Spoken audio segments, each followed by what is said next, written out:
କେହି ଜଣେ କହିଲା ଚୁପ୍ ଚୁପ୍ ସେ ଈଶ୍ୱର।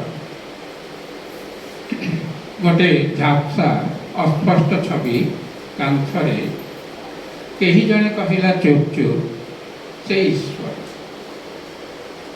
ମୁଁ କିନ୍ତୁ ବିସ୍ମିତ ହେଲି ନାହିଁ, ଚକିତ ବି। ଜାଣେ ଏମିତି ଝାପ୍ସା ଅସ୍ପଷ୍ଟ ଛବି ହିଁ ପ୍ରତିନିଧିତ୍ୱ କରିପାରେ ଈଶ୍ୱରଙ୍କର।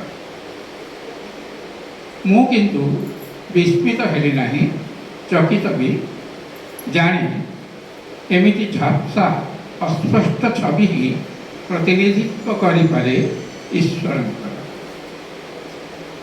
ଏକଦା ଈଶ୍ୱର ବି ଆଙ୍କିଥିଲେ ଛବିଟିଏ ଶୂନ୍ୟରେ ଏବଂ ସ୍ୱୀକାର କରିଥିଲେ ଯେ ସେ ସ୍ୱୟଂ ସମ୍ପୂର୍ଣ୍ଣ ନୁହନ୍ତି ଆଜି ବି।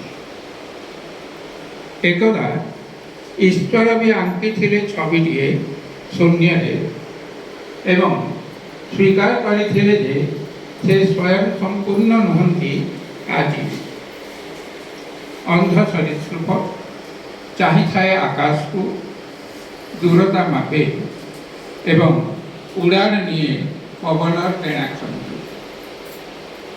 ଅନ୍ଧ ସରୀସୃପ ଚାହିଁଥାଏ ଆକାଶକୁ, ଦୂରତା ମାପେ ଏବଂ ଉଡ଼ାଣ ନିଏ ପବନର ଟେଣାଖଣ୍ଡି। ବେଶ ବୁଝେ ଅତି ମାନସିକତାର ଶିକାର ହେବା ବରଂ ଭଲ ସ୍ୱପ୍ନ ସମ୍ଭବ ଜୀବନ ପାଇଁ।